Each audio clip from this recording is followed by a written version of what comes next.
the idea of discipline in most people's eyes is like, if you're not a disciplined person, it's uncomfortable. It's going to be painful. It's frustrating. You have to force yourself into these things.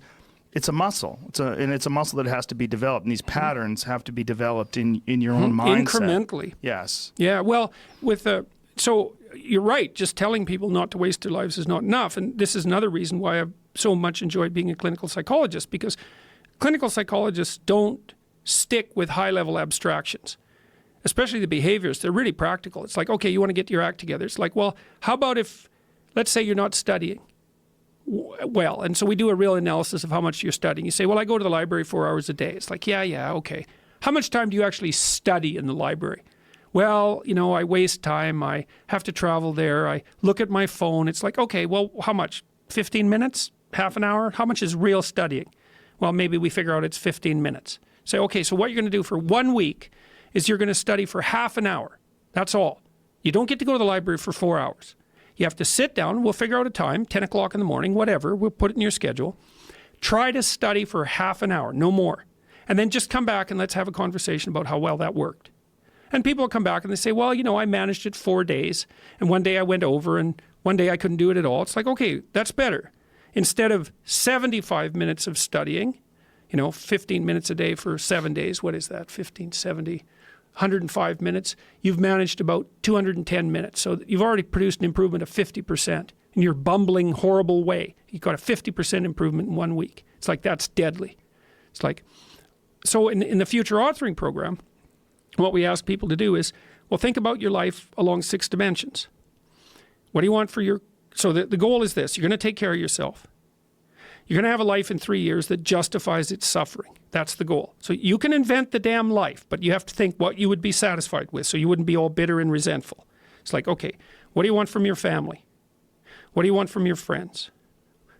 How are you going to educate yourself? What do you want for your career? How are you going to use your time outside of work? How are you going to handle drugs and alcohol and other temptations like that? How are you going to keep yourself mentally and physically healthy? And these are open questions. Like, you get to answer them.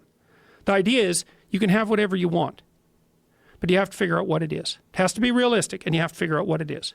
It's okay, so now develop a vision. What's your life going to be like in 3 to 5 years? Set your house in order. That's rule 6 in this book. So I have a book rule in there that says, set your house in perfect order before you criticize the world. And it's a very dark chapter about the motivations of the Columbine High School killers and this other guy named Carl Panzram, who was a serial rapist and arsonist and murderer. And he wrote an autobiography, and the Columbine kids also wrote about why they did what they did. They're resentful to the core, bitter, resentful, terrible. And, well, I'm suggesting that people stay away from that resentfulness and bitterness, even though life is hard and there's malevolence in the world. It's like, yeah, you can tell a story where everyone's a victim, because we all die, we all get sick, and things happen to us that are bitter and terrible. Betrayal, deceit, lies. Like, people hurt us on purpose. So it's not just the tragedy of life. It's malevolence as well. Everyone's a victim. You can tell that story. The problem is, if you tell that story and you start to act it out, you make all of that worse. That's the problem. And this is why partly I got attracted to Christian imagery, at least in part. Because there's an idea in Christianity that you should pick up your goddamn cross and walk up the hill. And that's dramatically, that's correct. That's the right answer. It's like, you've got a heavy load of suffering to bear, and a fair bit of it's going to be unjust. So what are you going to do about it? Accept it voluntarily and try to transform as a consequence. That's the right answer. It's the right answer, because the rest of it is tribalism, and we're too technologically powerful to get all tribal again.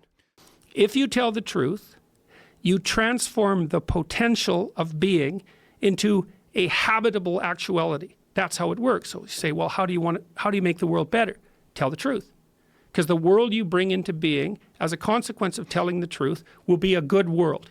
And I believe that's true. I think it's true metaphorically. I think it's true theologically. And I think it's true at the practical and scientific level as well. I think it's true in all those levels simultaneously. Because one of the things psychologists have done for the last 20 years, especially the social psychologists, is push this idea of self-esteem. You should feel good about yourself. And I think, why would you tell someone 20 that? It's like, you should feel good about who you are. It's like, no, you shouldn't. Why should you feel good about who you are? It's like, you should feel good about who you could be. That's way better. It's like, you should treat yourself as if you're valuable, especially in potential. But you should concentrate on who you should become, especially if you're young. And so let's say you're miserable and nihilistic and chaotic and depressed and all of that now, and you have your reasons, you know, terrible parenting, abuse, all of those things. It's like, well, you should feel good about yourself. It's like, no, it's not the right message.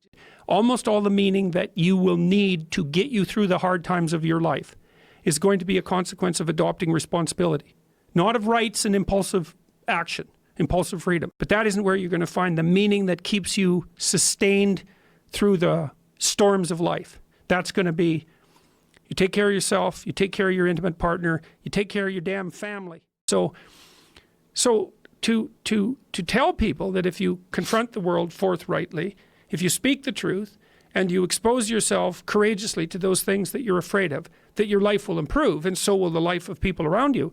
Like, as far as I'm concerned, that's as close to undeniable fact as we've got. And it also dovetails nicely with the underlying archetypal stories, the heroic stories. It's like, go out there, find the dragon, confront it. It's a dragon, it might eat you, it's dangerous. But it's worse to cower at home and wait for it to come and devour you. Go out there, confront it, get the gold,